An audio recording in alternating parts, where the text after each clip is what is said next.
Les vraies voix Sud Radio, 17h-20h, Philippe David.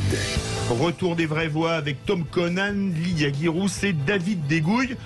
Ségolène Royal, ce matin sur BFM TV, on l'écoute. Sud Radio, les vraies voix. Le débat est ouvert. Aujourd'hui, c'est évident que le vote utile à gauche, c'est le vote Mélenchon, puisque c'est lui qui est professionnellement, qui fait la meilleure campagne, qui est en train d'arrondir les angles par rapport à ce qui pouvait déplaire chez lui, qui est capable de répondre à l'ensemble des questions, qui est structuré, qui est cultivé, qui a l'expérience d'une campagne présidentielle, qui sait prendre des coups, et donc c'est lui le plus solide. Vous avez bien reconnu Ségolène Royal, pourtant elle n'est pas adhérente de la France Insoumise.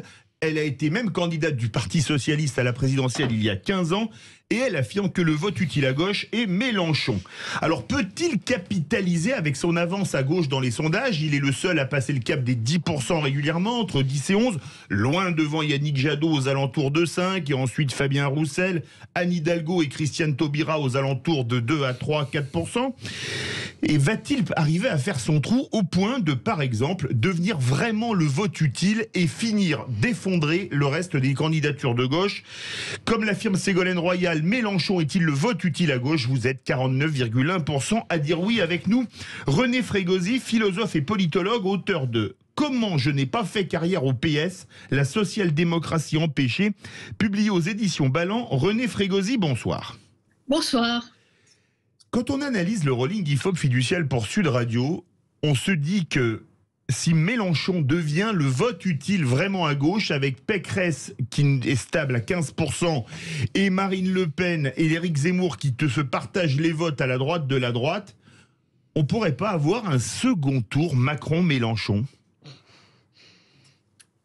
Écoutez, vote utile, il faudrait encore savoir pour qui et pourquoi. Parce que là, on fait de l'arithmétique, on est comme dans un jeu. Ah ben celui-là est bon, donc c'est pas un radio-crochet quoi, la politique. Et c'est pas la Starac. Non, c'est ça, c'est pas la Starac. Alors, moi, je comprends très bien, j'interprète ce pourcentage, là, votre sondage minute, de 49 et quelques pourcents en faveur de ce vote, parce que, bien entendu, il y a un électorat de gauche qui est complètement orphelin. Mais le problème, c'est qu'on ne fait pas l'union sur des images. Le problème, c'est qu'on ne peut pas construire une union de la gauche autour de la doctrine défendue par la France insoumise. L'union de la gauche, ça marche lorsqu'on a une gauche démocratique et sociale, pour ne pas dire social-démocrate, qui est dominante. À ce moment-là, on peut passer des accords. Mais comment peut-on imaginer que les socialistes, démocrates et sociaux puissent se mettre derrière la France insoumise, derrière Daniel Obono, derrière des islamo-gauchistes et des woke? C'est pas possible. David Dégouille. Ouais, effectivement, je me demande où Ségolène Royal, je me demande si elle sait encore où elle habite en fait. C'est plus rue de Solferino parce que le PS a déménagé. Voilà, et puis c'est pas non plus le pôle Nord. Sur l'économie, Ségolène Royal, elle a toujours fait partie de la deuxième gauche, effectivement, rose très pâle. Rocardienne, mais sans être rocardienne. C'est pas du tout Mélenchon. Alors en revanche, elle a un point commun avec Mélenchon, c'est que, alors je pense que Lydia Guirousse doit se souvenir, au moment où il y a eu l'affaire Mila, oui. Ségolène Royal a été une des premières à lui taper dessus à bras raccourcis. C'est vrai. Et je me demande quand même s'il n'y a pas, avec l'évolution au contraire de Mélenchon vers effectivement l'islamo-gauchisme et puis tout le contraire de ce qu'il était il y a 10 ans quand il disait que le voile c'était s'auto-stigmatiser. Donc on a là il peut effectivement, je me demande si la dérive islamo-gauchiste finalement n'a pas plu aussi à Ségolène Royal, parce que effectivement moi, je suis tout à fait d'accord avec René Frégosi. Moi le concept de vote utile, ça m'a toujours gonflé, parce que pour moi le seul vote utile c'est le vote pour ses convictions. Voilà. René Frégosi. Oui, parce que si vous voulez, l'union n'est pas une fin en soi, c'est un moyen autour d'un projet. Et on ne peut pas, moi personnellement, je suis socialiste, je ne peux pas m'associer au projet de Jean-Luc Mélenchon d'aujourd'hui. Je le regrette beaucoup. En plus, j'ai connu Jean-Luc quand il était au PS, j'ai même fait partie de son courant pendant 6 mois. Donc, ça n'a pas duré très longtemps. Parti socialiste. Hein. Donc, je veux dire, je suis vraiment navrée de sa dérive. Mais ce n'est pas possible aujourd'hui qu'il soit le leader d'une union de la gauche. En plus, une union de la gauche, ça ne se fait pas comme ça parce qu'on a peur, alors on va voter n'importe quoi. Non, je veux dire, aujourd'hui, le vote pour cette élection, pour les socialistes et pour la gauche en général, c'est préparer l'avenir, c'est préparer après les élections. Et dans ce sens, je pense qu'il faut regarder, alors je suis vraiment là aussi désolée de le dire, mais il faut regarder du côté de Fabien Roussel, de son évolution. Alors, il fait pas l'unanimité dans son parti, hein. Mais moi, il m'a évoqué ce grand rêve de la réunification historique entre les communistes qui auraient abandonné le nom de communisme et leur attachement au bolchevisme qui est achevé aujourd'hui et qui rejoindrait la vieille maison, même si la vieille maison est très décrépite aujourd'hui. On pourrait redonner un nouveau souffle au socialisme démocratique et social. Lydia Guirousse. C'est quand même très triste de voir un parti comme le Parti socialiste, qui a eu un président il n'y a pas si longtemps que ça, être aujourd'hui à moins de 3% dans les sondages. Aujourd'hui. Soyons généreux, Philippe David, soyons généreux.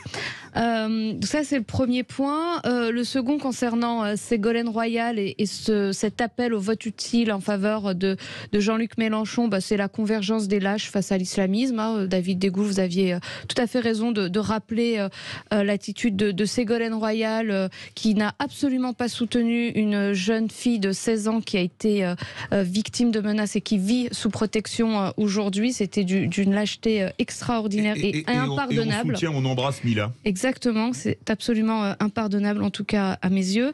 Et puis Ségolène Royal, elle qui se dit souvent féministe et qui a souffert d'avoir été lâchée par les éléphants du parti lorsqu'elle a été candidate à la présidence de la République, je la trouve pas très solidaire en fait avec Anne Hidalgo, qui elle aussi est quand même plutôt lâchée.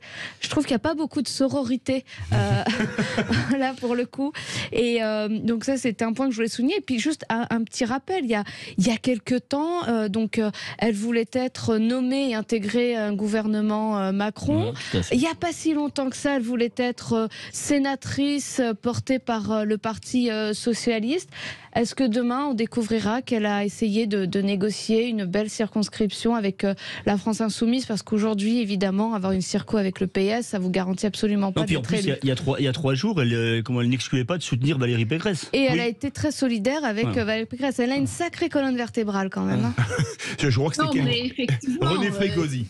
Et effectivement, Ségolène Royal, comme vous le disiez tout à l'heure, n'a pas de boussole idéologique. Alors, je ne spéculerai pas sur ses projets, ses rêves, ses désirs secrets, mais en tous les cas, du point de vue idéologique, elle a... Je ne sais pas si elle en a jamais eu, mais en tous les cas, aujourd'hui, elle n'a pas du tout de boussole. On ne s'allie pas avec n'importe qui. Mais effectivement, je pense que ce manque de colonne vertébrale idéologique l'a fait sans doute aussi dériver, en effet, un peu vers de l'islamo-gauchisme. J'ai été très choquée, en effet, par ce qu'elle a dit de Mila, mais vous aurez remarqué qu'évidemment, la France Insoumise ne l'a sûrement pas défendue. Et ce qui est vraiment navrant, c'est que toutes ces néo-féministes ne l'ont pas défendue non plus, voire l'ont accabée. Exactement. En fait, ce qui est étonnant en fait à gauche aujourd'hui, c'est que en fait les idées sont là quand même sur beaucoup de sujets. Alors là, on parle évidemment des sujets un peu les plus compliqués, un peu borderline, sur les mouvements woke, sur l'islamo-gauchisme, etc. Mais la gauche se résume quand même pas uniquement à ces questions-là. Il y a quand même tout le travail qui a été fait sur l'écologie, sur le revenu universel, des gens comme Hamon par exemple, même des personnes comme Jadot aujourd'hui qui portent aussi des discours assez alternatifs qui sont tout à fait intéressants. Mélenchon également, dont la chaîne YouTube, vous savez que je suis très axé sur ces choses-là, et qui est vraiment un trésor du point de vue de certaines approches nouvelles qu'on peut avoir par rapport à des grands problèmes de société qu'on connaît. Donc la gauche se résume absolument pas à ces cas marginaux et à ces thématiques qui sont évidemment importantes, mais qui résument évidemment pas toute la dynamique à l'œuvre. Mais évidemment, le problème, c'est que à gauche, comme il y a parfois une espèce comme ça d'attention qui est mise vraiment sur les concepts, sur les théories, sur l'idéologie, plus qu'à droite, je trouve en effet, c'est peut-être aussi culturel du point de vue des types de personnes qui portent aussi ces débats-là. Dès qu'il y a des fractures, des controverses thématiques idéologiques, immédiatement, ça y est, il y a des scissions et les gens après créent leur propre mouvement, etc. Donc en fait, c'est plus un problème d'ordre et de discipline d'une certaine façon par rapport à des idées qui en fait sont partagées pour la plupart sur revenu universel, quel que soit le nom qu'on lui donne, sur l'écologie, sur la réforme de la fiscalité, etc., sur l'Europe, mais ils sont pas capables de se mettre au diapason parce qu'effectivement chacun défend sa chapelle idéologique. En fait, ils ont des comportements presque d'idéologues et de chercheurs, on pourrait dire, qui voudraient défendre une petite parcelle comme ça dans un centre de recherche, alors qu'il s'agirait d'être beaucoup plus brutal, beaucoup plus ambitieux, comme le font d'autres personnes à droite. René Frégosi. Non, mais pas du tout. Attendez, d'abord, le revenu universel, c'est quasiment une idée gadget. Non, effectivement, pas du tout. Non, mais il faut absolument refonder notre projet autour de la redistribution du capital vers le travail. Donc c'est précisément ça, par exemple, le revenu universel. C'est précisément l'objectif. Ah non, vers le travail. Ils n'ont pas un projet assistentiel.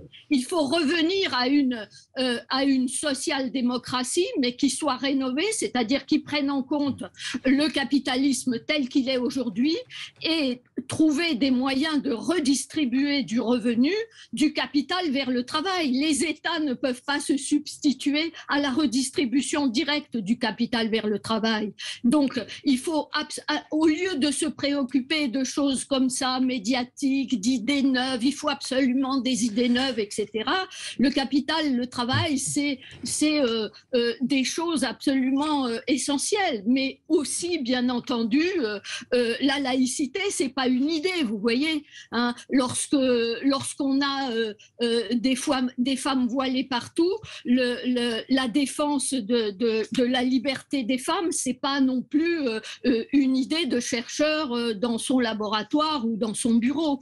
Donc, toutes ces questions-là ont été complètement, justement, abandonnés par le Parti socialiste. Le Parti socialiste, parce qu'il était au gouvernement, s'est dit gauche de gouvernement. Ça ne veut rien dire, une gauche de gouvernement. Ce qui compte, c'est un projet, savoir si on est vraiment sociodémocrate. Maintenant, social-démocrate, c'est devenu à la mode. Alors, on confond la gauche de gouvernement et la social-démocratie.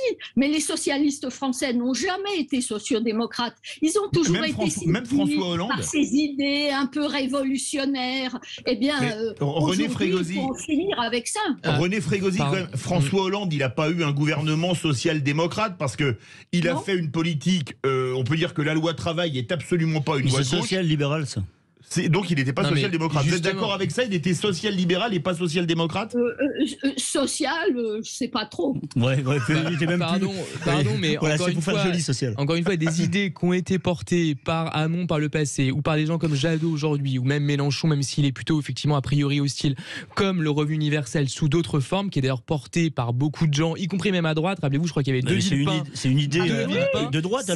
C'est absolument pas une idée qui est marginale. Excusez-moi, je crois que le premier pays, c'est pas vraiment un pays qui l'a mis en marche, c'était l'Alaska d'une gouverneure pas franchement à gauche qui s'appelait Sarah Palin. Et ce qu'il faut comprendre, c'est que justement aujourd'hui, le phénomène économique majeur qu'il faut quand même comprendre dans la réalité de la société, c'est la précarisation des contrats, avec un nombre incalculable de gens qui sont freelance, qui sont dans des contrats courts, etc. Or, à côté, vous avez toujours, normalement, un loyer ou un crédit à payer, des assurances, des frais qui sont fixes. Donc comment est-ce que vous faites pour matcher, comme on dit, entre d'un côté des revenus qui sont pas du tout lissés dans le temps, temps et qui sont sous une forme sinusoïdale, si vous voulez, et de l'autre côté, des charges qui sont fixes. L'une des seules manières pour soutenir aussi l'économie, la consommation, qui est le premier moteur de la croissance en France, la consommation à hauteur de près de 60%, c'est justement d'avoir un filet de sécurité de ce type. C'est des projets qui sont absolument pas absurdes. Qui va payer ça? Ce sont les classes moyennes vous voie de déclassement. Non, mais vous savez très bien qu'on l'additionne pas, évidemment. Ce n'est pas le capital qui va payer cette répartition. On l'additionne pas. Ce sont les classes moyennes. Il faudrait un peu se renseigner et lire 2-3 choses quand même avant de hurler. En fait, les réformes de ce type-là se font évidemment compte tenu d'une remise à plat de l'ensemble du système. Et évidemment, tous les projets de ce type qui ont été présentés supposent évidemment soit de supprimer d'autres allocations, soit de les remplacer. Il ne s'agit pas d'additionner et de multiplier les prélèvements, bien entendu. René Frégosi. Il faut un peu mettre à jour vos connaissances. Qui va financer le revenu universel, sinon, puisqu'il est mis en place par les États? Qui va le financer, sinon les impôts? Les impôts. Oui, dans tous les cas, c'est les impôts. Ça, l'État, effectivement, ne se finance pas autrement que par les impôts. C'est pas une découverte. Le problème du niveau de vie, le problème des contrats précaires, c'est un problème de négociation avec les entreprises et avec le capital. Non, c'est une question de mutation de l'économie. À la charge des États. Alors, moi, je vais revenir sur le débat woke ou pas. Contrairement à Tom, je pense que ce qui se joue à gauche sur cette question en ce moment, avec justement la révolte de Fabien Roussel, est très importante. Est-ce que je coupe aujourd'hui, il est pratiquement au double d'Anne Hidalgo. Voilà. Mais moi, je trouve qu'elle est très importante et j'espère qu'il ira le plus haut possible parce que je pense que la gauche française, la France déjà, est un pays de résistance face au mouvement woke, intrinsèquement. Et à l'intérieur et en France, ce qui donne le là du culturel, c'est la gauche encore, même si la droite est majoritaire électoralement. Et donc, si Fabien Roussel parvient à monter encore, et pourquoi pas, miracle, dépasser Mélenchon, je crois qu'on aura tué dans l'œuf le mouvement woke en France et en Europe. Qu'est-ce que vous en pensez, René Frégosi? Non, mais en tous les cas, je vous dis, moi, je salue absolument l'évolution de Fabien Roussel et l'évolution qu'il tente de donner à son parti. Et d'ailleurs, je pense que les sociodémocrates, ceux qui se sentent comme tels, vont voter Fabien Roussel et sûrement pas Jean-Luc Mélenchon. C'est quand même amusant que des sociodémocrates votent communistes. Mais oui, c'est navrant. C'est navrant, mais c'est que le Parti socialiste a trahi complètement. C'est ça le problème. Je trouve juste un petit mot sur ce qu'on appelle les woke, ce qu'on a pu appeler théorie du genre aussi fut un temps. C'est quand même un peu dommage malgré tout de refermer un petit peu les débats autour de thèmes comme ça et de termes qui sont aussi simplificateurs parce qu'en fait ça désigne beaucoup de choses. Certes, il y a un mouvement woke, on peut effectivement reconnaître intellectuel, politique, médiatique, etc., qui a une influence aujourd'hui dans pas mal de pays occidentaux. Après, ça recouvre beaucoup de réalités différentes. Parmi les activistes, parmi les mouvements, les idées woke entre guillemets, il y en a certaines moi qui me semblent parfaitement raisonnables, qui sont la promotion des droits LGBT, qui sont la promotion des droits des femmes, militer pour plus d'égalité entre les cultures, entre les ethnies, lutter contre les discriminations au travail. C'est-à-dire à un moment donné, être totalement et foncièrement anti-woke, ça me semble quand même un peu suspect, ou alors c'est faire fi de tous les mouvements de promotion des droits, des mouvements égalitaires qui ont pu avoir lieu. Alors après, évidemment, il y a parfois des gens qui sont dans des visions très radicales de ces différents mouvements. Sandrine Rousseau. Bien sûr, oui. Évidemment. Mais il y a beaucoup d'autres mouvements. La question, encore une fois, des droits LGBT, quel est aujourd'hui le problème à reconnaître l'entièreté des publics lesbiens, gays, bi, trans, queer, etc., intersexes? C'est la question. Bah si, c'est quand même la question. Parce que derrière le mouvement woke, ça recouvre notamment ça. Donc ça veut dire que vous êtes contre les droits LGBT. Alors, c'est très étrange. La réponse à René Frégosi, c'est le mot de la fin. Oui, excusez-moi, mais vous parlez pas seulement à une socialiste, vous parlez à une féministe du MLF des années 70 et du phare, du Front homosexuel d'Action révolutionnaire des années 70 également. Alors, écoutez, moi, je suis évidemment totalement pour lutter en faveur des droits des femmes et des droits des homosexuels et des lesbiennes et des queers et de tout ce que vous voulez. Hein, mais peu importe. Il ne s'agit pas de ça. Il ne s'agit pas de lutter pour des droits.